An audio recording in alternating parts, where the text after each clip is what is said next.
कल्कि greatest love story of the era, like a suspense movie. और रामचंद्र वापस आ गए हैं 64 कलाओं के साथ। हेलो फ्रेंड्स, भगवान कल्कि की जो प्रेम कहानी है वो इस एरा की ग्रेट नहीं ग्रेटेस्ट लव स्टोरी होने वाली है, क्योंकि दीवाना आ गया है। जी हाँ, दीवाना आ गया है। किसका दीवाना? दीवाना अपनी देवी का। रामचंद्र वापस आ गए हैं देवी सीता के लिए। अभी तक आपने पढ़ा है कि रामचंद्र ने देवी सीता की अग्नि परीक्षा ली, उसके बाद भी उनका परित्याग कर दिया। पर अब इस एरा के अंत में और जो नया एरा शुरू हो रहा है उसके प्रारंभ में भगवान कल्कि की प्रेम कहानी सर्वव्यापी हो जाएगी।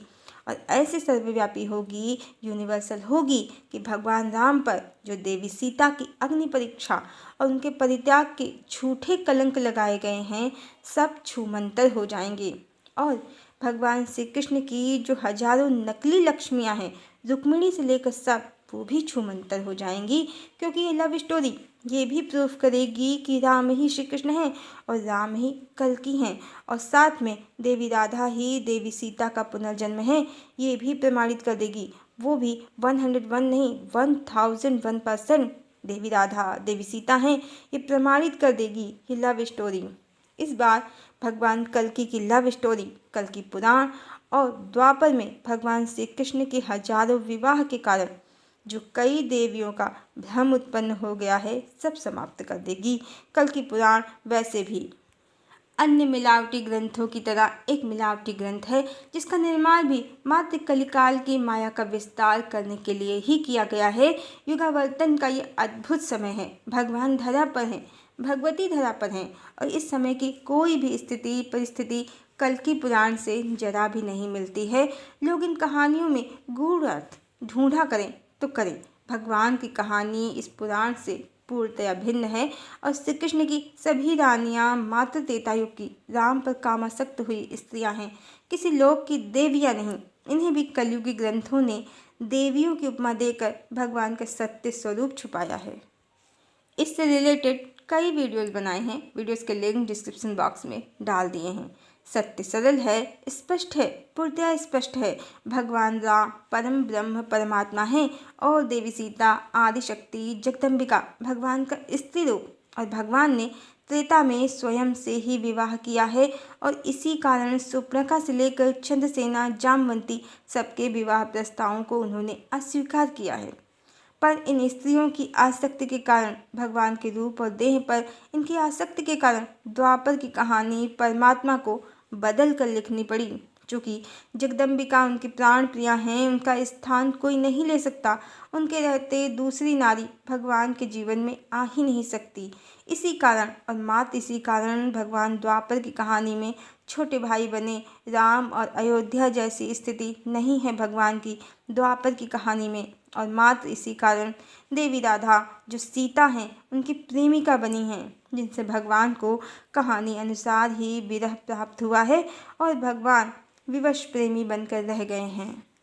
कालांतर में भगवान ने इन आसक्त स्त्रियों से एक के बाद एक विवाह रचा लिए, वो भी अवैदिक रीति से, अपूर्ण विधि से, युद्ध और विवादों को माध्यम बनाकर। देवी सीता कहें या राधा, उनका स्थान भगवान ने किसी को नहीं दिया। भगवान छोटे भाई थे, द्वारिकाधीश इस कारण बलराम थे, और द्वारिकेश्वरी उनकी एकमात्र पत्नी रेवती महारानी। श्री कृष्ण की पत्नी सिर्फ रानियां थीं, वो भी हजारों की भीड़ कर ली। भगवान ने किसी को महारानी सीता का न तो सम्मान मिला और न स्थान, और अर्धांगिनी जैसी तो कोई स्थिति ही नहीं है यहाँ। मात्र इन कामासक्त स्त्रियों की इच्छा पूर्ण हुई, दैहिक कामनाएं पूर्ण हो गईं, मिला कुछ भी नहीं इनको। पर कलिकाल की माया ऐसी है कि पाप वृत्ति से ग्रसित होकर कालनेमी विद्वानों ने देवी राधा को ग्रंथों से हटा दिया। भगवान राम के एक पत्नी व्रत के मर्म और कारण को पूरी तरह से गायब कर दिया, और इन कामासक्त स्त्रियों को प्रेम की देवियां या किसी नकली गोलोक की गोपियां बनाकर, और रुक्मिणी को देवी सीता का पुनर्जन्म, जबकि उसकी सभी आदतें और व्यवहार सुपर्णखा से मिलते हैं। रुक्मिणी सुपर्णखा का ही अवतार है। इससे रिलेटेड वीडियोस बनाए हैं, वीडियो के लिंक डिस्क्रिप्शन बॉक्स में डाल दिए हैं। इस तरह कल के अनुयायियों ने, काल नेमी विद्वानों ने भगवान की बिल्कुल विपरीत छवि बना दी। उन्हें ओंकार स्वरूप से, सच्चिदानंद से कामी, रसिया, बहुपत्नीवादी, पॉलीजनी को सपोर्ट करने वाला पुरुष बना दिया और साथ ही उनको सर्वव्यापी, निराकार, निर्विकार के स्वरूप से हटाकर इन स्त्रियों संग नकली गोलोक में प्रतिष्ठित कर दिया और कल की माया का खूब विस्तार किया। राम और कृष्ण में भेद बुद्धि उत्पन्न की।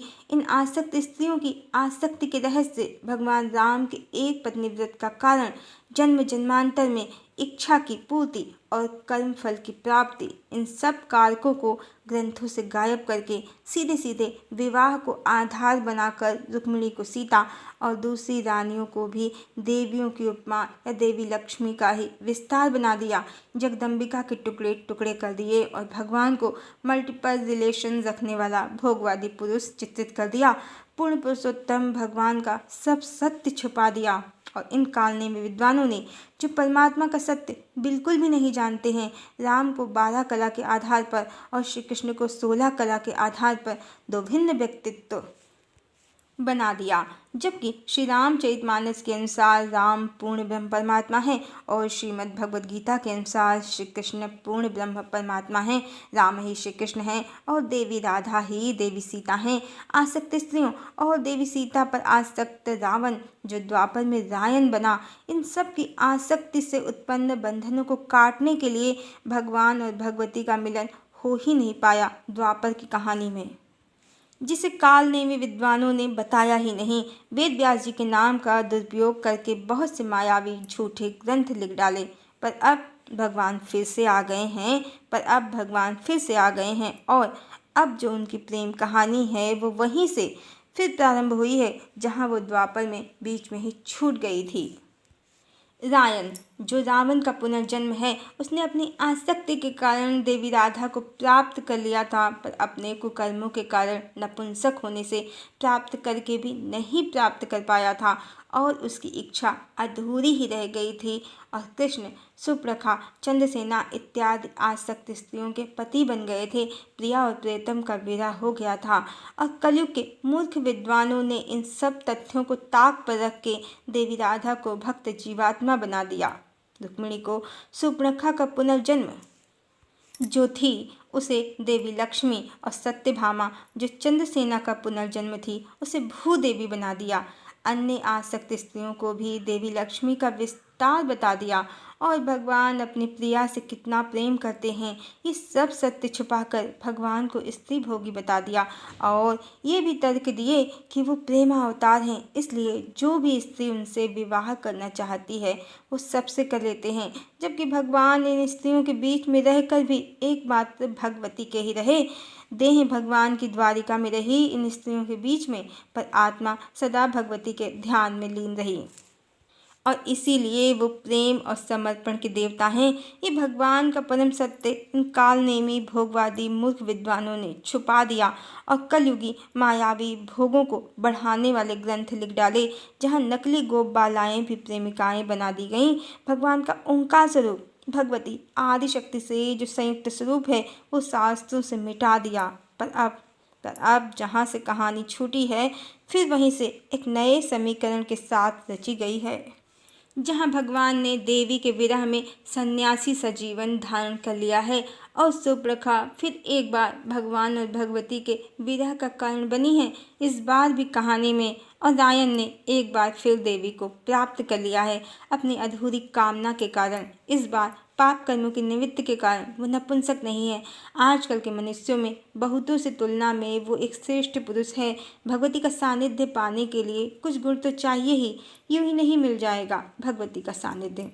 पर भगवान जो विरह सह रहे हैं, भगवती से अनंत कष्टों को फिर सह रहे हैं, जैसे त्रेता में सहा या देवी सीता के अयोध्या परित्याग के बाद और द्वापर में सहा था। देवी राधा से दूर होने के बाद फिर वो सह रहे हैं और उन्होंने इस बार एक भी विवाह नहीं किया है, क्योंकि इस बार कहानी ऐसी ही रची गई है। कोई आसक्त जीवात्मा का खेल नहीं है इस बार कहानी में। एकमात्र रावण कहें या रायन के अतिरिक्त, लेकिन दो सबसे बड़े सस्पेंस हैं इस बार कहानी में, एक रावण के लिए और दूसरा संसार के लिए। रावण के लिए ये कि जब ये कहानी पूर्णता को प्राप्त करेगी सतयुग के अवतरण के साथ ही, तो भगवान भगवती को अपने साथ लेकर परम धाम को चले जाएंगे और रावण हाथ मलता ही रह जाएगा।